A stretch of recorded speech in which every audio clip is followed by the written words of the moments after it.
ਇਹ ਹਫ਼ਤਾਵਾਰ ਬਾਈਬਲ ਦਾ ਦਰਸੀਵਾਸ Plainfield Christian Science Church Independent ਵੱਲੋਂ ਹੈ, ਜਿਹੜਾ ਨਿਊ ਜਰਸੀ ਅਮਰੀਕਾ ਵਿੱਚ ਹੈ। ਹੋਰ ਮਾਲੂਮਾਤ ਲਈ ਤੁਸੀਂ ਸਾਡੀ ਵੈਬਸਾਈਟ ਵੇਖੋ www.plainfieldcs.com। ਇਹ ਸਬਕ 11 ਸਤੰਬਰ 2022 ਐਤਵਾਰ ਦੇ ਦਿਨ ਹਫ਼ਤੇ ਦੇ ਅਖੀਰ ਉੱਤੇ ਤੁਹਾਡੇ ਪੜ੍ਹਨ ਲਈ ਤਿਆਰ ਕੀਤਾ ਗਿਆ ਹੈ। ਮਜ਼ਮੂਨ, ਮਵਾਦ, ਸੁਨਹਿਰੀ ਮਤਨ, ਅਬਰਾਨੀਓ। ਹੁਣ ਈਮਾਨ ਉਮੀਦ ਕੀਤੀਆਂ ਹੋਈਆਂ ਸ਼ੈਵਾਂ ਦਾ ਇਤਮਾਦ ਤੇ ਨਾ ਵੇਖੀਆਂ ਸ਼ੈਵਾਂ ਦਾ ਸਬੂਤ ਹੈ। ਜਵਾਬੀ ਪੜ੍ਹਾਈ। ਅਮਸਾਲ।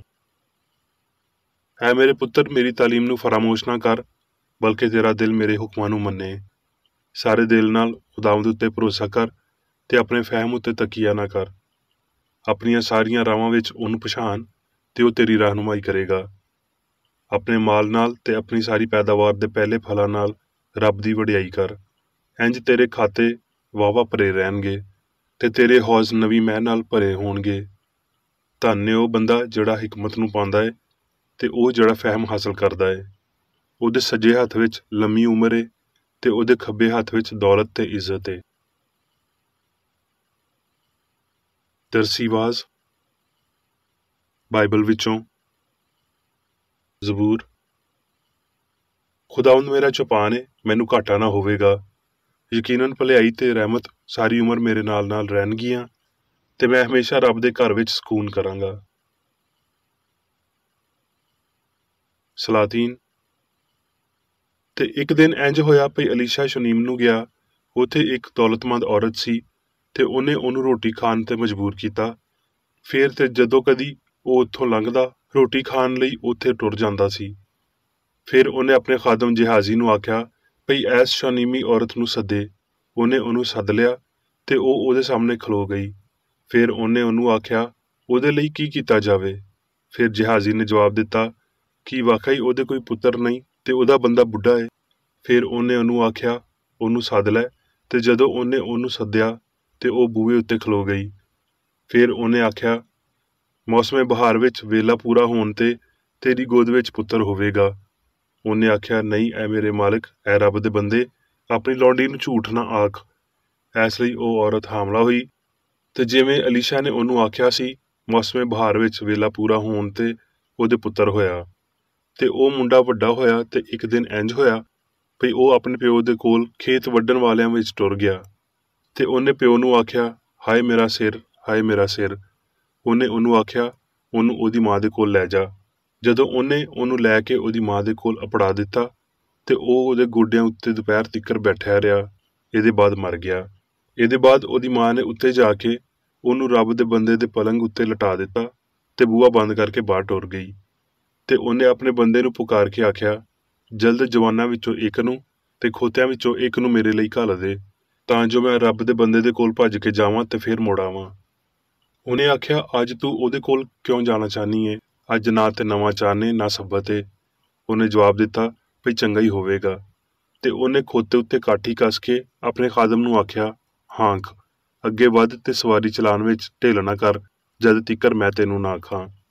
ਤਦ ਉਹ ਟੁਰੀ ਤੇ ਕਿਰਮਲ ਦੀ ਪਹਾੜੀ ਉੱਤੇ ਰੱਬ ਦੇ ਬੰਦੇ ਦੇ ਕੋਲ ਗਈ। ਰੱਬ ਦੇ ਉਸ ਬੰਦੇ ਨੇ ਦੂਰੋਂ ਉਹਨੂੰ ਵੇਖ ਕੇ ਆਪਣੇ ਖਾਦਮ ਜਿਹਾਜ਼ੀ ਨੂੰ ਆਖਿਆ ਵੇਖ ਉਧਰ ਉਹ ਸ਼ਨੀਮੀ ਔਰਤ ਏ। ਹੁਣ ਉਹਨੂੰ ਜੀ ਆਇਆਂ ਨੂੰ ਆਖਣ ਲਈ ਦੌੜ ਜਾ ਤੇ ਉਹਨੂੰ ਪੁੱਛ ਕੀ ਤੂੰ ਠੀਕ ਹੈ, ਕੀ ਤੇਰਾ ਬੰਦਾ ਠੀਕ ਹੈ, ਕੀ ਤੇਰਾ ਬਾਲ ਠੀਕ ਹੈ। ਉਹਨੇ ਜਵਾਬ ਦਿੱਤਾ ਹਾਂ ਠੀਕ ਨੇ। ਜਦੋਂ ਅਲੀਸ਼ਾ ਉਸ ਘਰ ਵਿੱਚ ਆਇਆ ਤੇ ਵੇਖੋ ਉਹ ਮੁੰਡਾ ਮਰਿਆ ਹੋਇਆ ਉਹਦੇ ਪਲੰਗ ਉੱਤੇ ਪਿਆ ਸੀ।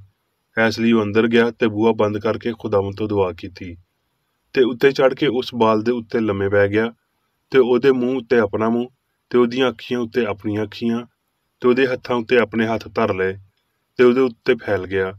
ਤਦ ਉਸ ਬਾਲ ਦਾ ਪਿੰਡਾ ਤੱਤਾ ਹੋਣ ਲੱਗਿਆ। ਫਿਰ ਉਹ ਉੱਠ ਕੇ ਉਸ ਛੱਤ ਉੱਤੇ ਇੱਕ ਵਾਰੀ ਫੇਰਾ ਲਾਉਣ ਲੱਗਿਆ ਤੇ ਉੱਤੇ ਚੜ੍ਹ ਕੇ ਉਸ ਬਾਲ ਉੱਤੇ ਫੈਲ ਗਿਆ ਤੇ ਉਹ ਬਾਲ 7 ਵਾਰੀ ਛਿੱਕਿਆ ਤੇ ਬਾਲ ਨੇ ਅੱਖੀਆਂ ਖੋਲ ਦਿੱਤੀਆਂ। ਫਿਰ ਉਹਨੇ ਜਿਹਾਜ਼ੀ ਨੂੰ ਸੱਦ ਕੇ ਆਖਿਆ ਉਸ ਸ਼ੁਨੀਮੀ ਔਰਤ ਨੂੰ ਸੱਦ ਲੈ। ਇਸ ਲਈ ਉਹਨੇ ਉਹਨੂੰ ਸੱਦਿਆ ਤੇ ਜਦੋਂ ਉਹ ਉਹਦੇ ਕੋਲ ਆਈ ਤੇ ਉਹਨੇ ਉਹਨੂੰ ਆਖਿਆ ਆਪਣੇ ਪੁੱਤਰ ਨੂੰ ਚੁੱਕ ਲੈ। ਫਿਰ ਉਹ ਅੰਦਰ ਜਾ ਕੇ ਉਹਦੇ ਪੈਰਾਂ ਵਿੱਚ ਡਿੱਗੀ ਤੇ ਧਰਤੀ ਉੱਤੇ ਸਿਰ ਸੁੱਟਿਆ। ਫਿਰ ਆਪਣੇ ਪੁੱਤਰ ਨੂੰ ਚੁੱਕ ਕੇ ਬਾਹਰ ਟੁਰ ਗਈ। ਮੱਤੀ। ਉਹਨੇ ਉੱਤਰ ਕੇ ਵੱਡਾ ਜੱਥਾ ਵੇਖਿਆ ਤੇ ਉਹਨੂੰ ਉਹਨਾਂ ਉੱਤੇ ਬਹੁਤ ਤਰਸ ਆਇਆ ਤੇ ਉਹਨੇ ਉਹਨਾਂ ਦੇ ਬਿਮਾਰਾਂ ਨੂੰ ਚੰਗਾ ਕਰ ਦਿੱਤਾ। ਤੇ ਜਦ ਸ਼ਾਮ ਹੋਈ ਤੇ ਉਹਦੇ ਚੇਲੇ ਉਹਦੇ ਕੋਲ ਆ ਕੇ ਆਖਣ ਲੱਗੇ, ਭਈ ਇਹ ਥਾਂ ਵੀਰਾਨ ਏ ਤੇ ਵੇਲਾ ਬਹੁਤ ਹੋ ਗਿਆ ਏ, ਲੋਕਾਂ ਨੂੰ ਘੱਲ ਦੇ ਤਾਂ ਜੋ ਪਿੰਡ ਵਿੱਚ ਜਾ ਕੇ ਆਪਣੇ ਲਈ ਖਾਣਾ ਮੁੱਲ ਲੈਣ। ਯਿਸੂ ਨੇ ਉਹਨਾਂ ਨੂੰ ਆਖਿਆ, ਇਹਨਾਂ ਦਾ ਜਾਣਾ ਜ਼ਰੂਰੀ ਨਹੀਂ, ਤੁਸੀਂ ਆਪ ਇਹਨਾਂ ਨੂੰ ਖਾਣ ਨੂੰ ਦਿਓ। ਉਹਨਾਂ ਨੇ ਉਹਨੂੰ ਆਖਿਆ, ਭਈ ਇੱਥੇ ਸਾਡੇ ਕੋਲ 5 ਰੋਟੀਆਂ ਤੇ 2 ਮੱਛੀਆਂ ਦੇ ਸਿਵਾ ਕੁਝ ਵੀ ਨਹੀਂ। ਉਹਨੇ ਉਹਨਾਂ ਨੂੰ ਆਖਿਆ, ਉਹ ਇੱਥੇ ਮੇਰੇ ਕੋਲ ਲਿਆਓ। ਤੇ ਉਹਨੇ ਲੋਕਾਂ ਨੂੰ ਘਾਹ ਉੱਤੇ ਬੈਠਣ ਦਾ ਹੁਕਮ ਦਿੱਤਾ। ਫਿਰ ਉਹਨੇ ਉਹ 5 ਰੋਟੀਆਂ ਤੇ 2 ਮੱਛੀਆਂ ਲਈਆਂ ਤੇ ਅਸਮਾਨ ਵੱਲ ਵੇਖ ਕੇ ਬਰਕਤ ਦਿੱਤੀ ਤੇ ਰੋਟੀਆਂ ਤੋੜ ਕੇ ਚੇਲਿਆਂ ਨੂੰ ਦਿੱਤੀਆਂ ਤੇ ਚੇਲਿਆਂ ਨੇ ਲੋਕਾਂ ਨੂੰ, ਤੇ ਸਾਰੇ ਖਾ ਕੇ ਰੱਜ ਗਏ। ਤੇ ਉਹਨਾਂ ਨੇ ਬਚੇ ਹੋਏ ਟੁਕੜਿਆਂ ਨਾਲ ਭਰੀਆਂ ਹੋਈਆਂ 12 ਟੋਕਰੀਆਂ ਚੁੱਕੀਆਂ ਤੇ ਖਾਣ ਵਾਲੇ ਬੁੱਢੀਆਂ ਤੇ ਬਾਲਾਂ ਦੇ ਇਲਾਵਾ ਘੱਟੋ ਘੱਟ 5000 ਬੰਦੇ ਸੀ। ਲੂਕਾ। ਉਹਨਾਂ ਦਿਨਾਂ ਵਿੱਚ ਇੱਕ ਦਿਨ ਇੰਜ ਹੋਇਆ ਵੀ ਜਦ ਉਹ ਹੈਕਲ ਵਿੱਚ ਲੋਕਾਂ ਨੂੰ ਤਾਲੀਮ ਤੇ ਖੁਸ਼ਖਬਰੀ ਦੇ ਰਿਹਾ ਸੀ ਤੇ ਸਰਦਾਰ ਕਾਹਨ ਤੇ ਫਕੀ ਬਜ਼ੁਰਗਾਂ ਦੇ ਨਾਲ ਉਹਦੇ ਕੋਲ ਖੜੇ ਹੋ ਗਏ। ਲੂਕਾ। ਫਿਰ ਉਹਨੇ ਅੱਖ ਚੁੱਕ ਕੇ ਉਹਨਾਂ ਅਮੀਰਾਂ ਨੂੰ ਵੇਖਿਆ ਜਿਹੜੇ ਆਪਣੀ ਨਜ਼ਰ ਦੇ ਰੁਪਏ ਹੈਕਲ ਦੇ ਚੰਦੇ ਵਿੱਚ ਪਾ ਰਹੇ ਸੀ, ਤੇ ਇੱਕ ਕੰਗਲੀ ਬੇਵਾ ਨੂੰ ਵੀ ਉਹਦੇ ਵਿੱਚ 2 ਦਮੜੀਆਂ ਪਾਉਂਦਿਆਂ ਵੇਖਿਆ। ਇਹਦੇ ਉੱਤੇ ਉਹਨੇ ਆਖਿਆ, ਮੈਂ ਤੁਹਾਨੂੰ ਸੱਚ ਆਖਦਾ ਵਾਂ ਵੀ ਇਸ ਕੰਗਲੀ ਬੇਵਾ ਨੇ ਸਭ ਤੋਂ ਬਹੁਤਾ ਪਾਇਆ, ਕਿਉਂ ਜੇ ਉਹਨਾਂ ਸਾਰਿਆਂ ਨੇ ਆਪਣੇ ਮਾਲ ਦੇ ਵਾਧੇ ਵਿੱਚੋਂ ਨਜ਼ਰ ਦਾ ਚੰਦਾ ਪਾਇਆ, ਪਰ ਇਹਨੇ ਇਸ ਗੁਰਬਤ ਦੀ ਹਾਲਤ ਵਿੱਚ ਵੀ ਜਿੰਨੀ ਉਹਦੀ ਕਮਾਈ ਉਹਦੇ ਕੋਲ ਸੀ ਸਾਰੀ ਪਾ ਦਿੱਤੀ। ਜ਼ਬੂਰ। ਸਾਡਾ ਖੁਦਾਵੰਦ ਬਜ਼ੁਰਗ ਤੇ ਕੁਦਰਤ ਵਿੱਚ ਵੱਡਾ ਏ, ਉਹਦੇ ਫਹਿਮ ਦੀ ਇੰਤਹਾ ਨਹੀਂ। ਘੋੜੇ ਦੇ ਜ਼ੋਰ ਵਿੱਚ ਉਹਦੀ ਖੁਸ਼ੀ ਨਹੀਂ, ਨਾ ਬੰਦਿਆਂ ਦੀਆਂ ਲੱਤਾਂ ਨਾਲ ਉਹਨੂੰ ਕੋਈ ਖੁਸ਼ੀ ਏ। ਰੱਬ ਉਹਨਾਂ ਤੋਂ ਖੁਸ਼ ਏ ਜਿਹੜੇ ਉਹਦੇ ਤੋਂ ਡਰਦੇ ਨੇ ਤੇ ਉਹਨਾਂ ਤੋਂ ਜਿਹੜੀ ਉਹਦੀ ਸ਼ਫਕਤ ਦੇ ਉਮੀਦਵਾਰ ਨੇ। ਉਹ ਤੇਰੀਆਂ ਹੱਦਾਂ ਵਿੱਚ ਅਮਨ ਰੱਖਦਾ ਏ, ਉਹ ਤੈਨੂੰ ਵਧੀਆ ਤੋਂ ਵਧੀਆ ਕਣਕ ਨਾਲ ਰਝਾਉਂਦਾ ਏ। ਫਿਲਪੀਓ। ਮੇਰਾ ਰੱਬ ਆਪਣੀ ਦੌਲਤ ਦੇ ਮੁਤਾਬਕ ਜਲਾਲ ਨਾਲ ਮਸੀਹ ਯਿਸੂ ਵਿੱਚ ਤੁਹਾਡੀ ਹਰ ਇੱਕ ਲੋੜ ਪੂਰੀ ਕਰੇਗਾ। ਸਾਡੇ ਰੱਬ ਤੇ ਪਿਓ ਦੀ ਹਮੇਸ਼ਾ ਤਿਕਰ ਵਡਿਆਈ ਹੁੰਦੀ ਰਵੇ। ਆਮੀਨ। ਹੁਣ ਮੈਂ ਮੇਰੀ ਬੇਕਰ ਏਡੀ ਦੀ ਲਿਖੀ ਹੋਈ ਕ੍ਰਿਸਚਨ ਸਾਇੰਸ ਦੀ ਦਰਸੀ ਕਿਤਾਬ ਸਾਇੰਸ ਤੇ ਸਿਹਤ ਆਇਤਾਂ ਦੀ ਕੁੰਜੀ ਦੇ ਨਾਲ ਵਿੱਚੋਂ ਲਈਆਂ ਹੋਈਆਂ ਲਿਖਾਈਆਂ ਪੜਾਂਗਾ। ਸਾਇੰਸ ਤੇ ਸਿਹਤ। ਸਵਾਲ, ਮਵਾਦ ਕੀ ਏ? ਜਵਾਬ, ਮਵਾਦ ਉਹ ਏ ਜਿਹੜਾ ਅਬਦੀ ਏ ਤੇ ਨੇਸਤ ਹੋਣ ਤੇ ਮੁਖਾਲਫਤ ਤੋਂ ਬਚਿਆ ਏ। ਸਚਾਈ, ਹਯਾਤੀ ਤੇ ਪਿਆਰ ਮਵਾਦ ਨੇ, ਜਿਵੇਂ ਪਈ ਕਲਾਮ ਇਬਰਾਨੀਆਂ ਵਿੱਚ ਇਹ ਲਫ਼ਜ਼ ਇਸਤੇਮਾਲ ਕਰਦਾ ਏ। ਈਮਾਨ ਉਮੀਦ ਕੀਤੀਆਂ ਹੋਈਆਂ ਸ਼ੈਵਾਂ ਦਾ ਇਤਮਾਦ ਤੇ ਨਾ ਵੇਖੀਆਂ ਜਾਣ ਵਾਲੀਆਂ ਸ਼ੈਵਾਂ ਦਾ ਸਬੂਤ ਏ। ਰੂਹ ਜਿਹੜੀ ਸਿਆਣ, ਜਾਨ ਜਾਂ ਰੱਬ ਲਈ ਦੂਜਾ ਲਫ਼ਜ਼ ਏ, ਕੱਲਾ ਹੀ ਅਸਲੀ ਮਵਾਦ ਏ। ਰੂਹਾਨੀ ਕਾਇਨਾਤ ਜਿਹਦੇ ਵਿੱਚ ਇਨਫਰਾਦੀ ਇਨਸਾਨ ਵੀ ਸ਼ਾਮਲ ਏ, ਇੱਕ ਇਕੱਠਾ ਖਿਆਲ ਏ ਜਿਹੜਾ ਰੂਹ ਦੇ ਇਲਾਹੀ ਮਵਾਦ ਦਾ ਪਰਛਾਵਾਂ ਏ। ਰੂਹ ਯਾਨੀ ਰੱਬ ਨੇ ਸਾਰਿਆਂ ਨੂੰ ਆਪਣੇ ਆਪ ਤੋਂ ਤੇ ਆਪਣੇ ਆਪ ਵਿੱਚ ਬਣਾਇਆ। ਰੂਹ ਹੀ ਇਕੱਲਾ ਮਵਾਦ ਏ, ਯਾਨੀ ਦੀਦਾ ਤੇ ਨਾ ਦੀਦਾ, ਲਾਮਹਿਦੂਦ ਰੱਬ। ਰੂਹਾਨੀ ਤੇ ਅਬਦੀ ਸਾਰੀਆਂ ਸ਼ੈਵਾਂ ਹਕੀਕੀ ਨੇ, ਮਾਦੀ ਤੇ ਆਰਜ਼ੀ ਸ਼ੈਵਾਂ ਗੈਰ ਮਾਦੀ ਨੇ। ਸਿਆਣ ਦੀ ਸੱਚਾਈ ਹਤਮੀ ਤੌਰ ਤੇ ਵਿਖਾਉਂਦੀ ਏ ਵੀ ਮਾਦੀ ਕਿਵੇਂ ਦਾ ਵਿਖਾਲੀ ਦਿੰਦਾ ਏ, ਜਦ ਕਿ ਉਹ ਇੰਜ ਦਾ ਹੈ ਨਹੀਂ। ਇਲਾਹੀ ਸਾਇੰਸ ਬਦਨੀ ਨਜ਼ਰੀਆਂ ਨੂੰ ਉੱਚਾ ਕਰਦਿਆਂ ਹੋਏ ਮਾਦੇ ਨੂੰ ਕੱਢ ਦਿੰਦੀ ਏ, ਗੱਲਾਂ ਨੂੰ ਖਿਆਲਾਂ ਵਿੱਚ ਬਦਲ ਦਿੰਦੀ ਏ ਤੇ ਮਾਦੀ ਫਹਿਮ ਦੀਆਂ ਸ਼ੈਵਾਂ ਦਾ ਰੂਹਾਨੀ ਖਿਆਲਾਂ ਨਾਲ ਤਬਾਦਲਾ ਕਰਦੀ ਏ। ਇਲਾਹੀ ਮਵਾਦੁਲ ਤਿਬੀਅਤ ਮਾਦੇ ਦੀ ਵਜ਼ਾਹਤ ਕਰਦੀ ਏ। ਰੂਹ ਇਲਾਹੀ ਸਾਇੰਸ ਦਾ ਮੰਨਿਆ ਹੋਇਆ ਇਕੱਲਾ ਮਵਾਦ ਤੇ ਸ਼ਾਉਰ ਏ। ਮਾਦੀ ਹਿੱਸਾ ਇਹਦੀ ਮੁਖਾਲਫਤ ਕਰਦੀਆਂ ਨੇ, ਪਰ ਇੱਥੇ ਕੋਈ ਮਾਦੀ ਹਿੱਸਾ ਹੈ ਹੀ ਨਹੀਂ, ਕਿਉਂ ਜੇ ਮਾਦੇ ਵਿੱਚ ਸਿਆਣ ਨਹੀਂ ਏ, ਰੂਹ ਵਿੱਚ ਕੋਈ ਮਾਦਾ ਨਹੀਂ ਏ। ਇੱਥੇ ਤੀਕਰ ਵੀ ਜਿਵੇਂ ਸੱਚਾਈ ਵਿੱਚ ਕੋਈ ਗਲਤੀ ਨਹੀਂ ਏ ਤੇ ਚੰਗਿਆਈ ਵਿੱਚ ਕੋਈ ਬੁਰਾਈ ਨਹੀਂ ਏ। ਇਹ ਇੱਕ ਝੂਠਾ ਮਫਰੂਜ਼ਾ ਖਿਆਲ ਏ ਵੀ ਇੱਥੇ ਕੋਈ ਮਾਦੀ ਮਵਾਦ ਰੂਹ ਦਾ ਮੁਖਾਲਫ ਏ। ਰੂਹ, ਰੱਬ, ਲਾਮਹਿਦੂਦ ਸਭ ਕੁਝ ਏ, ਰੱਬ ਦਾ ਕੋਈ ਮੁਖਾਲਫ ਨਹੀਂ ਹੋ ਸਕਦਾ। ਉਹ ਸਾਰਾ ਕੁਝ ਜਿਹਦੇ ਲਈ ਅਸੀਂ ਪਾਪ, ਬਿਮਾਰੀ ਤੇ ਮੌਤ ਦੀ ਇਸਲਾਹ ਵਰਤਦੇ ਹਾਂ, ਫਾਨੀ ਯਕੀਨ ਏ। ਅਸੀਂ ਮਾਦੇ ਦੀ ਤਸ਼ਰੀਹ ਗਲਤੀ ਦੇ ਤੌਰ ਤੇ ਕਰਦੇ ਹਾਂ, ਕਿਉਂ ਜੇ ਇਹ ਹਯਾਤੀ ਮਵਾਦ ਤੇ ਸਿਆਣ ਦਾ ਉਲਟ ਏ। ਜੇ ਰੂਹ ਅਸਲੀ ਤੇ ਅਬਦੀ ਏ ਤੇ ਮਾਦਾ ਆਪਣੀ ਫਾਨੀਅਤ ਦੇ ਨਾਲ ਅਸਲੀ ਨਹੀਂ ਹੋ ਸਕਦਾ। ਸਾਡੀ ਨਜ਼ਰ ਵਿੱਚ ਕਿਹੜੀ ਸ਼ੈ ਮਵਾਦ ਹੋਣੀ ਚਾਹੀਦੀ ਏ? ਗਲਤੀ, ਤਬਦੀਲ ਕਰਨ ਵਾਲਾ, ਫਨਾ ਹੋਣ ਵਾਲਾ ਤੇ ਫਾਨੀ, ਜਾਂ ਫਿਰ ਗਲਤੀ ਤੋਂ ਪਾਕ, ਨਾਕਾਬਲੇ ਤਗਯੁਰ ਤੇ ਲਾਫਾਨੀ। ਨਵੇਂ ਅਹਿਦਨਾਮੇ ਦਾ ਇੱਕ ਲਖਾਰੀ ਤਫਸੀਲ ਨਾਲ ਈਮਾਨ ਯਾਨੀ ਸਿਆਣ ਦੇ ਮਿਆਰ ਨੂੰ ਉਮੀਦ ਕੀਤੀਆਂ ਹੋਈਆਂ ਸ਼ੈਵਾਂ ਦੇ ਇਤਮਾਦ ਦੇ ਤੌਰ ਤੇ ਬਿਆਨ ਕਰਦਾ ਹੈ। ਈਮਾਨ, ਜੇ ਇਹ ਬਸ ਅਕੀਦਾ ਹੈ ਤੇ ਇਹ ਕਿਸੇ ਸ਼ੈ ਦੇ ਹੋਣ ਜਾਂ ਨਾ ਹੋਣ ਦੇ ਵਿਚਾਲੇ ਹਿੱਲਣ ਵਾਲਾ ਇੱਕ ਪੈਂਡੂਲਮ ਹੈ ਜਿਹਦੇ ਵਿੱਚ ਕੋਈ ਠਹਿਰਾਓ ਨਹੀਂ। ਈਮਾਨ ਰੂਹ ਸਮਝ ਵੱਲ ਗਾਮਜ਼ਨ ਉਹ ਸਬੂਤ ਹੈ ਜਿਹੜਾ ਰੂਹ ਤੋਂ ਹਾਸਲ ਕੀਤਾ ਗਿਆ ਹੋਵੇ, ਜਿਹੜਾ ਹਰ ਕਿਸਮ ਦੇ ਪਾਪ ਦੀ ਮਜ਼ੰਮਤ ਕਰਦਾ ਤੇ ਰੱਬ ਦੇ ਦਾਅਵਿਆਂ ਨੂੰ ਕਿਆਮ ਬਖਸ਼ਦਾ ਹੈ। ਇਨਸਾਨ ਦੇ ਨਾਲ ਰੱਬ ਦੇ ਸਾਇੰਸੀ ਤਾਲੁਕ ਵਿੱਚ ਅਸੀਂ ਵੇਖਦੇ ਹਾਂ ਵੀ ਜਿਹੜਾ ਕੋਈ ਇੱਕ ਨੂੰ ਬਰਕਤ ਦਿੰਦਾ ਹੈ ਉਹ ਸਾਰਿਆਂ ਨੂੰ ਬਰਕਤ ਦਿੰਦਾ ਹੈ। ਜਿਵੇਂ ਯਿਸੂ ਨੇ ਰੋਟੀਆਂ ਤੇ ਮੱਛੀਆਂ ਦੇ ਪਾਰੋਂ ਜ਼ਾਹਿਰ ਕੀਤਾ ਭਈ ਮੁਹੱਈਆ ਕਰਨ ਦਾ ਵਸੀਲਾ ਰੂਹ ਹੈ ਨਾ ਕਿ ਮਾਦਾ। ਇੱਕ ਮਾਂ ਨੂੰ ਕੁਝ ਸਾਲਾਂ ਦੇ ਥੋੜ੍ਹੇ ਜਿਹੇ ਵੇਲੇ ਲਈ ਉਹਦਾ ਬੱਚਾ ਦਿੰਦਿਆਂ ਹੋਏ ਤੇ ਫਿਰ ਮੌਤ ਦੇ ਜ਼ਰੀਏ ਉਹਨੂੰ ਵਾਪਸ ਲੈਂਦਿਆਂ ਹੋਏ ਕੀ ਰੱਬ ਬਿਮਾਰੀ ਘੱਲਦਾ ਹੈ? ਜੋ ਕੁਝ ਰੱਬ ਪਹਿਲਾਂ ਤੋਂ ਬਣਾ ਚੁੱਕਿਆ ਹੈ ਕੀ ਉਹਨੂੰ ਦੁਬਾਰਾ ਨਵਾਂ ਕਰ ਰਿਹਾ ਹੈ? ਸਹੀਫੇ ਇਸ ਨੁਕਤੇ ਉੱਤੇ ਇਹ ਵਾਜ਼ਾ ਕਰਦਿਆਂ ਹੋਏ ਹਤਮੀ ਨੇ ਭਈ ਉਹਦਾ ਕੰਮ ਪੂਰਾ ਹੋ ਗਿਆ ਸੀ, ਰੱਬ ਲਈ ਕੁਝ ਵੀ ਨਵਾਂ ਨਹੀਂ ਹੈ ਤੇ ਇਹ ਸਭ ਕੁਝ ਚੰਗਾ ਸੀ। ਕੀ ਇਹ ਇਨਸਾਨ ਯਾਨੀ ਰੱਬ ਦੀ ਰੂਹਾਨੀ ਸ਼ਬੀਹ ਤੇ ਸੂਰਤ ਲਈ ਕੋਈ ਪੈਦਾਇਸ਼ ਜਾਂ ਮੌਤ ਹੋ ਸਕਦੀ ਹੈ? ਬਿਮਾਰੀ ਤੇ ਮੌਤ ਨੂੰ ਘੱਲਣ ਦੀ ਬਜਾਏ ਰੱਬ ਇਹਨਾਂ ਨੂੰ ਬਰਬਾਦ ਕਰਦਾ ਹੈ ਤੇ ਮਾਮੂਲੀ ਲਫਾਨੀਅਤ ਲਿਆਉਂਦਾ ਹੈ। ਕਾਦਰ ਮੁਤਲਕ ਤੇ ਲਾਮਹਿਦੂਦ ਸਿਆਣ ਨੇ ਸਭ ਕੁਝ ਬਣਾਇਆ ਤੇ ਉਹ ਸਾਰਿਆਂ ਨੂੰ ਸ਼ਾਮਲ ਕਰਦਾ ਹੈ। ਇਹ ਸਿਆਣ ਗਲਤੀਆਂ ਨਹੀਂ ਕਰਦੀ ਤੇ ਬਾਅਦ ਵਿੱਚ ਉਹਨਾਂ ਦੀ ਸਲਾਹ ਨਹੀਂ ਕਰਦੀ।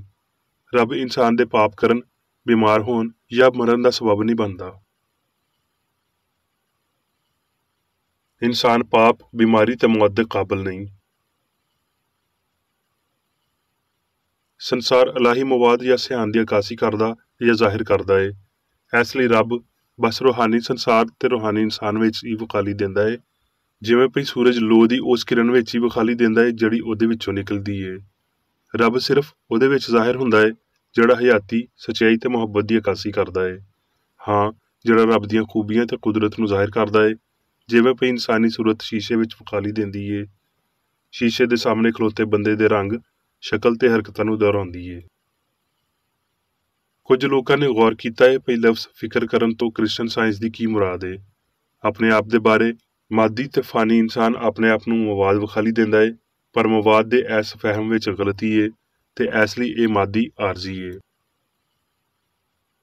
ਦੂਜੇ ਪਾਸੇ ਲਫਾਨੀ ਰੂਹਾਨੀ ਇਨਸਾਨ ਅਸਲੀ ਜ਼ਾਤ ਹੈ ਤੇ ਇਹ ਅਬਦੀ ਮਵਾਦ ਜਾਂ ਰੂਹ ਦੇ ਬਾਰੇ ਗੌਰ ਕਰਦਾ ਹੈ ਜਿਹਦੀ ਬਸ਼ਰ ਆਸ ਰੱਖਦੇ ਨੇ। ਉਹ ਉਸ ਇਲਾਹੀ ਉੱਤੇ ਗੌਰ ਕਰਦਾ ਹੈ ਜਿਹੜਾ ਵਾਹਦ ਅਸਲੀ ਤੇ ਅਬਦੀ ਅਲੂਹੀਅਤ ਜਾਰੀ ਰੱਖਦਾ ਹੈ। ਇਹ ਫਿਕਰ ਫਾਨੀ ਫਹਿਮ ਲਈ ਗੈਰ ਵਾਜ਼ਿਹ ਵਿਖਾਲੀ ਦਿੰਦੀ ਹੈ, ਕਿਉਂਕਿ ਰੂਹਾਨੀ ਇਨਸਾਨ ਦੀ ਅਸਲੀਅਤ ਇਨਸਾਨੀ ਬਸੀਰਤ ਨੂੰ ਵਾਜ਼ਿਹ ਕਰਦੀ ਹੈ ਤੇ ਇਹ ਬਸ ਇਲਾਹੀ ਸਾਇੰਸ ਦੇ ਰਾਹੀਂ ਜ਼ਾਹਿਰ ਕੀਤੀ ਜਾਂਦੀ ਹੈ।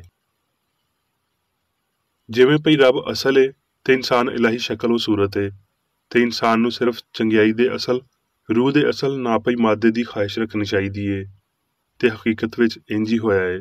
ਇਹ ਅਕੀਦਾ ਰੂਹਾਨੀ ਨਹੀਂ ਹੈ ਭਈ ਇਨਸਾਨ ਦੇ ਕੋਲ ਦੂਜਾ ਮਵਾਦ ਜਾਂ ਸਿਆਣ ਹੈ ਤੇ ਇਹ ਪਹਿਲੇ ਹੁਕਮ ਨੂੰ ਤੋੜਦਾ ਹੈ ਭਈ ਤੂੰ ਇੱਕ ਰੱਬ, ਇੱਕ ਸਿਆਣ ਨੂੰ ਮੰਨੀ।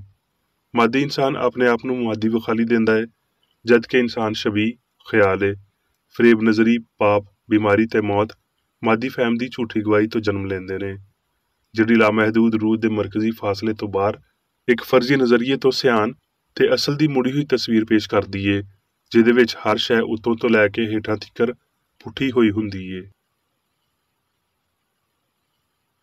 ਜਿਵੇਂ ਸ਼ੀਸ਼ੇ ਵਿੱਚ ਤੁਹਾਡਾ ਪਰਛਾਵਾਂ ਵਿਖਾਲੀ ਦਿੰਦਾ ਏ, ਉਂਝ ਹੀ ਰੂਹਾਨੀ ਹੁੰਦਿਆਂ ਹੋਏ ਤੁਸੀਂ ਰੱਬ ਦਾ ਪਰਛਾਵਾਂ ਹੋ। ਮਵਾਦ, ਹਯਾਤੀ, ਜ਼ਹਾਨਤ, ਸਚਾਈ ਤੇ ਪਿਆਰ ਜਿਹੜੇ ਰੱਬ ਨੂੰ ਬਣਾਉਂਦੇ ਨੇ, ਉਹਦੀਆਂ ਬਣਾਈਆਂ ਹੋਈਆਂ ਸ਼ੈਵਾਂ ਤੋਂ ਮੁਨਕਸ ਹੁੰਦੇ ਨੇ। ਤੇ ਜਦੋਂ ਅਸੀਂ ਬਦਨੀ ਹਿੱਸਾਂ ਦੀ ਝੂਠੀ ਗਵਾਹੀ ਨੂੰ ਸਾਇੰਸੀ ਹਕੀਕਤਾਂ ਦੇ ਹੇਠਾਂ ਕਰ ਦਿੰਦੇ ਹਾਂ ਤੇ ਅਸੀਂ ਇਸ ਅਸਲੀ ਮੁਸ਼ਾਬਤ ਤੇ ਪਰਛਾਵੇਂ ਨੂੰ ਹਰ ਪਾਸੇ ਵੇਖਾਂਗੇ। ਇਲਾਹੀ ਪਿਆਰ ਨੇ ਹਮੇਸ਼ਾ ਇਨਸਾਨ ਦੀ ਲੋੜ ਨੂੰ ਪੂਰਾ ਕੀਤਾ ਹੈ ਤੇ ਹਮੇਸ਼ਾ ਪੂਰਾ ਕਰੇਗੀ। ਇਸ ਗੱਲ ਦਾ ਤਸੱਵੁਰ ਕਰਨਾ ਠੀਕ ਨਹੀਂ ਭਈ ਯਿਸੂ ਨੇ ਬਸ ਕੁਝ ਖਾਸ ਤਾਦਾਦ ਵਿੱਚ ਜਾਂ ਥੋੜੇ ਜਿਹੇ ਵੇਲੇ ਤੀਕਰ ਸ਼ਫਾ ਦੇਣ ਲਈ ਇਲਾਹੀ ਤਾਕਤ ਦਾ ਮੁਜ਼ਾਹਰਾ ਕੀਤਾ, ਕਿਉਂਕਿ ਇਲਾਹੀ ਪਿਆਰ ਸਾਰੇ ਲੋਕਾਂ ਲਈ ਹਰ ਵੇਲੇ ਸਭ ਕੁਝ ਦਿੰਦੀ ਹੈ। ਇਲਾਹੀ ਮੁਹੱਬਤ ਮੇਰਾ ਚੌਪਾਨ ਹੈ, ਮੈਨੂੰ ਘਾਟਾ ਨਾ ਹੋਵੇਗਾ। ਯਕੀਨਨ ਭਲਾਈ ਤੇ ਰਹਿਮਤ ਸਾਰੀ ਉਮਰ ਮੇਰੇ ਨਾਲ ਰਹਿਣਗੀਆਂ ਤੇ ਮੈਂ ਹਮੇਸ਼ਾ ਮੁਹੱਬਤ ਦੇ ਘਰ ਵਿੱਚ ਸ਼ਾਉਰ ਵਿੱਚ ਸਕੂਨ ਕਰਾਂਗਾ। ਹੁਣ ਮੈਂ ਮੇਰੀ ਬੇਕਰ ਰੇਡੀਓ ਵੱਲੋਂ ਚਰਚ ਮੈਨੂਅਲ ਵਿੱਚ ਦਿੱਤੇ ਹੋਏ ਰੋਜ਼ਾਨਾ ਦੇ 3 ਫਰਜ਼ ਪੜਾਂਗਾ। ਰੋਜ਼ਾਨਾ ਦੀ ਦੁਆ। ਇਸ ਚਰਚ ਦੇ ਹਰ ਰੁਕਨ ਦਾ ਇਹ ਫਰਜ਼ ਹੈ ਭਈ ਉਹ ਹਰ ਰੋਜ਼ ਇਹ ਦੁਆ ਕਰੇ, ਤੇਰੀ ਬਾਦਸ਼ਾਹੀ ਆਵੇ, ਇਲਾਹੀ ਸੱਚਾਈ, ਹਯਾਤੀ ਤੇ ਪਿਆਰ ਦੀ ਸਲਤਨਤ ਮੇਰੇ ਅੰਦਰ ਕਾਇਮ ਹੋਵੇ ਤੇ ਸਾਰੇ ਪਾਪ ਮੈਥੋਂ ਨਿਕਲ ਜਾਣ, ਤੇ ਤੇਰਾ ਕਲਾਮ ਸਾਰੇ ਇਨਸਾਨਾਂ ਦੇ ਪਿਆਰ ਨੂੰ ਵਧਾਵੇ ਤੇ ਉਹਨਾਂ ਉੱਤੇ ਹੁਕੂਮਤ ਕਰੇ। ਮਕਸਦਾਂ ਤੇ ਕੰਮਾਂ ਦਾ ਇੱਕ ਅਸੂਲ। ਨਾ ਕੋਈ ਮੁਖਾਲਫਤ ਤੇ ਨਾ ਕੋਈ ਜ਼ਾਤੀ ਤਾਲੁਕ ਮਾਦਰੀ ਚਰਚ ਦੇ ਕਿਸੇ ਰੁਕਨ ਦੇ ਮਕਸਦਾਂ ਜਾਂ ਕੰਮਾਂ ਉੱਤੇ ਅਸਰ ਕਰਨੇ ਚਾਹੀਦੇ। ਸਾਇੰਸ ਵਿੱਚ ਬਸ ਇਲਾਹੀ ਪਿਆਰੀ ਹੁਕੂਮਤ ਕਰਦੀ ਏ ਤੇ ਇੱਕ ਮਸੀਹ ਸਾਇੰਸਦਾਨ ਪਾਪ ਨੂੰ ਰੱਦ ਕਰਦਿਆਂ ਹੋਏ ਸੁੱਚੀ ਭਰਾਬੰਦੀ, ਖੈਰਾਤ ਪਸੰਦੀ ਤੇ ਮਾਫੀ ਨਾਲ ਪਿਆਰ ਦੀਆਂ ਮਿੱਠੀਆਂ ਸੱਚਾਈਆਂ ਦਾ ਪਰਛਾਵਾਂ ਬਣਦਾ ਏ। ਇਸ ਚਰਚ ਦੇ ਸਾਰੇ ਰੁਕਨਾਂ ਨੂੰ ਸਾਰੇ ਪਾਪਾਂ ਤੋਂ, ਗਲਤ ਤਰ੍ਹਾਂ ਦੀਆਂ ਪੇਸ਼ਨਗੋਈਆਂ, ਮੁਨਸਫੀਆਂ, ਮੁਜ਼ਮਤਾਂ, ਸਲਾਵਾਂ, ਗਲਤ ਅਸਰਾਂ ਨੂੰ ਲੈਣ ਤੇ ਗਲਤ ਅਸਰ ਦੇਣ ਤੋਂ ਆਜ਼ਾਦ ਰਹਿਣ ਲਈ ਹਰ ਰੋਜ਼ ਖਿਆਲ ਰੱਖਣਾ ਚਾਹੀਦਾ ਹੈ ਤੇ ਦੁਆ ਕਰਨੀ ਚਾਹੀਦੀ ਏ। ਫਰਜ਼ ਲਈ ਚੁਸਤੀ। ਇਸ ਚਰਚ ਦੇ ਹਰ ਰੁਕਨ ਦਾ ਇਹ ਫਰਜ਼ ਹੈ ਭਈ ਉਹ ਹਰ ਰੋਜ਼ ਜਾਰਹਾਨਾ ਜ਼ਿਹਨੀ ਸਲਾਮਾਂ ਦੇ ਖਿਲਾਫ ਆਪਣੇ ਆਪ ਨੂੰ ਤਿਆਰ ਰੱਖੇ ਤੇ ਰੱਬ, ਆਪਣੇ ਕਾਇਦ ਤੇ ਇਨਸਾਨਾਂ ਲਈ ਆਪਣੇ ਫਰਜ਼ਾਂ ਨੂੰ ਨਾ ਕਦੀ ਭੁੱਲੇ ਤੇ ਨਾ ਕਦੀ ਨਜ਼ਰਅੰਦਾਜ਼ ਕਰੇ। ਉਹਦੇ ਕੰਮਾਂ ਦੇ ਰਾਹੀਂ ਉਹਦਾ ਇਨਸਾਫ ਹੋਵੇਗਾ, ਉਹ ਬੇਕਸੂਰ ਜਾਂ ਕਸੂਰਵਾਰ ਹੋਵੇਗਾ।